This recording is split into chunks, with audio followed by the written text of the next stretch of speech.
Hey guys, welcome back to the ongoing GCSE revision series. Today we'll be looking at GCSE Geography, and I'll break down the simple framework that I use to achieve a grade 9 in the subject without a ridiculous amount of effort. We'll break down this video into two sections. First, we'll be looking at how to learn all of the content most efficiently, and then we'll be looking at how to apply all of that content in an exam context. And each section will be split into other subsections. All the timestamps will be on screen now, as usual. So if you do feel like skipping ahead at any point in the video, feel free. There'll also be chapters down below.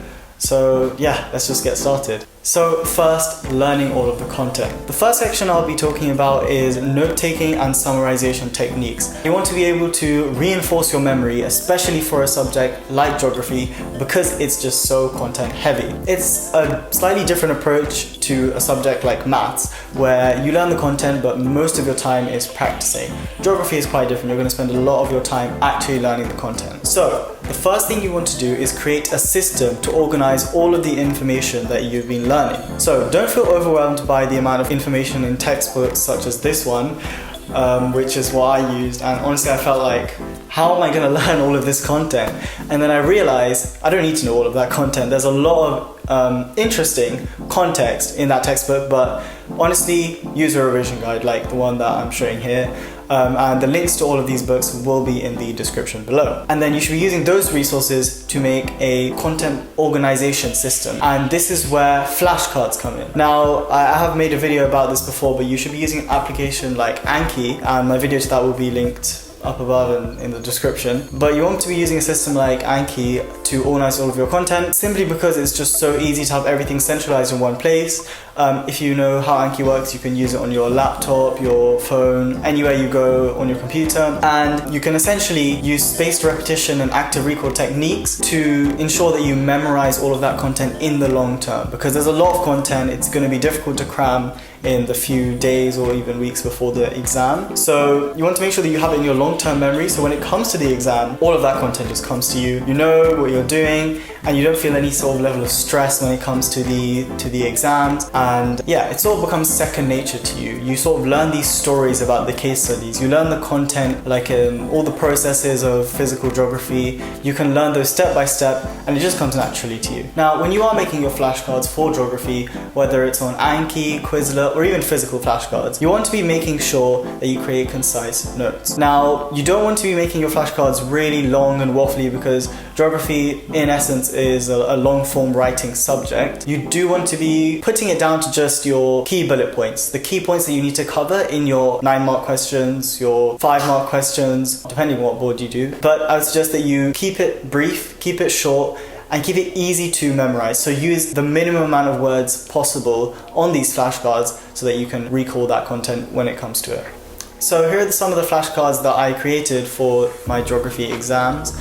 And I used Anki. I split it down into paper 1 and paper 2, and then for each paper I split it into each topic, and then for each topic I split it into case studies and the key content. For the case studies especially, it's really useful to make flashcards based on what kind of points you want to be making in your 9-mark questions. For example, here's one of my case study flashcards, and on a lot of these flashcards I use the close feature on Anki, which basically blanks out a certain part of the flashcard and you need to recall that. And I've also used other formatting like using bold text, adding some images wherever I felt it was appropriate, and that basically highlighted the most important information to me. When it came closer to the exam, it was much easier for me to use those flashcards, and it was just a matter of going through them regularly to memorize all of that content. Make sure that you are learning many facts and figures, as I'll mention later. Using facts and figures and actual evidence in your answers to illustrate your point is just really impressive to the examiner if you use it very frequently. If every question you're using many facts and figures, then it just shows that you know what you're talking about. They should be quite accurate, but remember, don't put too much pressure on yourself. They don't need to be 100% accurate all of the time, but try to get as precise as you can and essentially just show the examiner that you know what you're talking about. It makes you sound more confident. And you definitely want to be using points that you've seen in textbooks and in your exercise book. Remember to quiz yourself regularly using these flashcards, and also create mnemonics. Creating mnemonics on your flashcards can make it exponentially easier to learn. Lists of items, for example, advantages or disadvantages of any particular scheme or whatever whatever it is that you're learning. And it'll just make it way, way easier to recall all of those points in quick succession when you're in the exam and you don't have much time to think.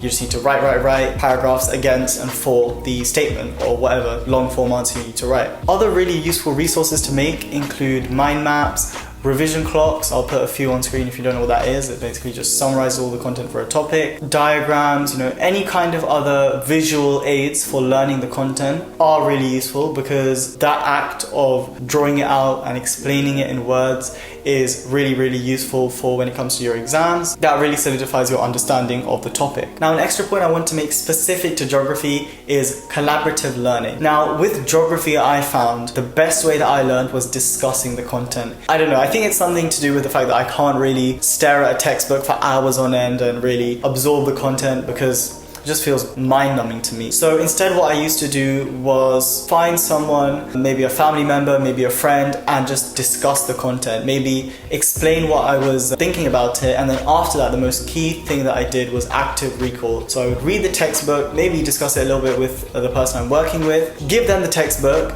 and try and recall as much from memory as possible. And I would do this over and over and over and over again. And honestly, that short-term recalling of information, it does pay off, especially nearer to the exams. It really helps you get onto that content as quickly as possible, and when you're in the exam, it'll just come to you like second nature. So make sure that you are testing yourself, whether it is with someone else. If you don't have someone to help you with your revision, you can simply just blurt, which is covering up all of the content and writing out or speaking out loud all of the content that you remember. Then you check back with your resources, your textbook, your revision guide, your exercise book, and you write down in a different color pen everything that you missed. And if you keep doing this, eventually the amount that you'll have to write in the other color will decrease and decrease, and eventually you'll get all of the points that you need to for your answers. Now, the next section is applying content. Geography is as much about learning and understanding the content as it is about exam technique. It's not all about being able to understand all of the concepts that occur and even having memorized everything. You want to be able to apply it in an exam scenario in the way that the examiners actually want. Now, when you're writing your answers, especially in your 9-mark questions, you want to be developing your answers with as much detail as possible. And by that, I mean not simply making a simple statement, but explaining it. One thing will lead to another thing, which will lead to another thing. And you really want to make your chain of reasoning very clear to the examiner. And you want to make sure that you do this concisely. Here's an example of a paragraph that I wrote for a question about climate change, a 9-marker, and I'm talking about how fossil fuels are the main cause of climate change. So as you can see in the first sentence, I clearly outlined my point that human activity has a large impact on climate change because of global burning of fossil fuels. Then I developed this by saying that coal, oil, and natural gas are some examples in industrial power plants, and then I talk about how this is used to produce electricity, but it releases the gas CO2. Then I further developed by saying that CO2 is an example of a greenhouse gas, so it contributes to the enhanced greenhouse effect. If you do chemistry, then you would know about that, and how IR radiation is trapped inside the Earth's atmosphere by these gases, and that heats up the planet, causes a change in the climate. So as you can see, I've really clearly laid out my points. This paragraph is slightly long, but of course you could do the same thing in different contexts. Just lay out your line of reasoning as clearly as possible, and your examiner will be happy days. They'll read it and they'll be like, this person knows what they're doing.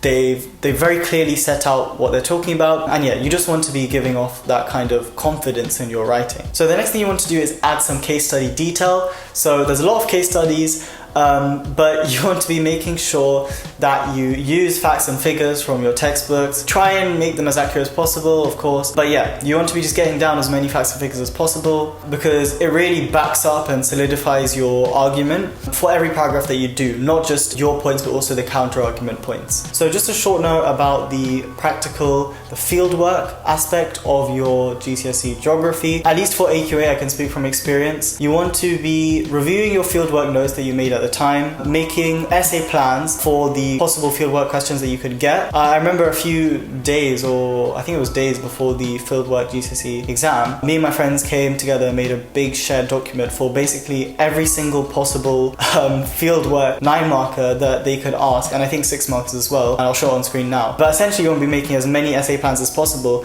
because the questions in fieldwork are so repetitive, and I think we were basically guaranteed to get at least one of those essay plans in our actual exam, and we did. The questions are repetitive. Make sure that you have adapted your actual fieldwork in such a way that it sounds better in your exam to evaluate. It doesn't need to be 100% accurate, but just make sure that you are making a strong argument on both sides and coming to a strong evaluation. Even if not every single detail is accurate to what you did, it's all about that evaluation that they want to see. Not necessarily the real life accuracy. Next, you want to make your life a bit easier by learning the chain of reasoning for some widely applicable points. Now, some points can just be applied to lots and lots of questions. For example, in human geography, you have the multiplier effect, and you can talk about this in a whole range of questions. You can make it pretty much your entire point, but it's a really useful piece of evidence that you should learn about. So the multiplier effect is economic growth leads to more immigration, which leads to more investment by TNCs, increased employment, more consumption, and therefore more economic growth, and it goes in a cycle, and that causes the economy to grow further and further. And essentially you can use that point in a lot of questions. But yeah, make sure that you do something similar for other points that you think would apply well to lots of different arguments that you can make in different questions. And arguably the most important point of this section is using a golden judgment. Now, a golden judgment is a special way of writing your conclusion paragraphs for your 9-mark questions. You can use it partially in some 6-mark questions, but mainly reserve it for those longer form evaluative questions. And essentially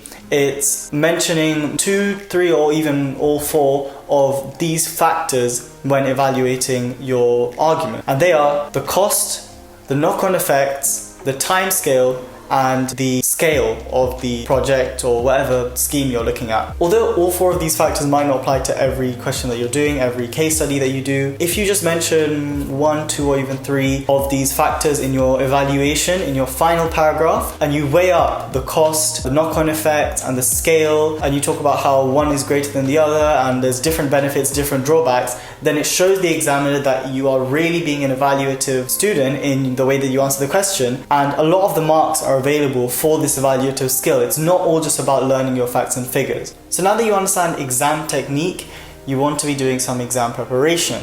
And by that I mean practice. You want to be practicing some past questions, all the questions that your school gives you, whether it's homework, classwork, any things that you find online. I'll even link down below a workbook for lots of practice questions. And of course, please don't forget that you have a whole huge bank of past papers on your specification website. For AQA, they have loads and loads of past papers with the mark schemes. It's just a lot of useful stuff out there that you could be using. So don't waste it. Use it for your mocks, for your exams. It's one of the most useful resources because sometimes mark schemes are slightly weird, and you want to learn the weird quirks and features of these mark schemes so that you can basically predict what the examiners would want. You can look at a question and after you've done all of your analysis for the mark schemes and understand, what kind of thing they expect, you should be like, oh, this is the kind of point that I think they would want from me from this question. And it just gives you an edge over everyone else because you kind of understand how the examiners think. Another thing that doing exam past papers is useful for is time management. So I kind of used to struggle with time management, basically just writing too much or spending too long on a certain question. You want to try and avoid that as much as possible. Really be strict with yourself when it comes to looking at the time and knowing how long you should be spending on every question. Otherwise, you won't be finishing the paper and it's just not a great feeling. When you finish the exam, you're like, damn, if only I spent a little bit less time on each question, I'd be able to complete a whole 1 or 2 extra questions at the end that I left out. It can make a large difference because grade boundaries in geography can be quite tight. So make sure that you are trying to answer every question in a sufficient amount of detail, but not too much. And the only way that you can learn that balance is by doing practice. Next, make sure that you are using feedback from your assignments, your assessments, exams. Don't ignore it because it's one of the most valuable resources that you have. Look at your teacher's comments, look at where you went wrong, and essentially you want to be making extra notes or writing in a different color what kind of things you missed out. If you need to, then rewrite the answer to the question. Essentially make it such that if you were to do that paper again, there's no reason why you wouldn't get 100% or very close to full marks on that paper. And if you repeat this for multiple papers, then you'll be in a very good position when it comes to your final exam, because a lot of the questions actually tend to either repeat exactly or in a very similar way. So if you're very familiar with how to answer past questions, very confidently, then you should be really good for your exams. Next, do make sure that you are taking care of your overall well-being when you are preparing for these exams, doing revision, but also keeping it balanced. Even though they can be really content heavy and feel a bit stressful at times, know that once you finish these exams, you'll have basically the summer of your life, you'll be relaxing, you'll be chilling. I would like to emphasize the importance of sleep, hydration and diet, because they do feed into your performance in exams. Plan your revision with breaks and don't beat yourself up too much if you don't stick exactly to what you planned. Just try to get on track and try to enjoy the process, because geography can be quite interesting. You learn about all sorts of case studies around the world, and it's just a really fascinating subject. I started to enjoy it much more once I started putting the hours in, basically closest to my exams. So with that being said, that's everything I wanted to cover in today's video. Make sure that you are continuously refining and improving your revision strategies as you find out what works best for you. And yeah, if you follow the strategies that I mentioned in today's video, then there's no reason why you shouldn't be aiming for the top grades. I'm talking 8s and 9s. So yeah, best of luck for your exams, and I'll see you in the next video.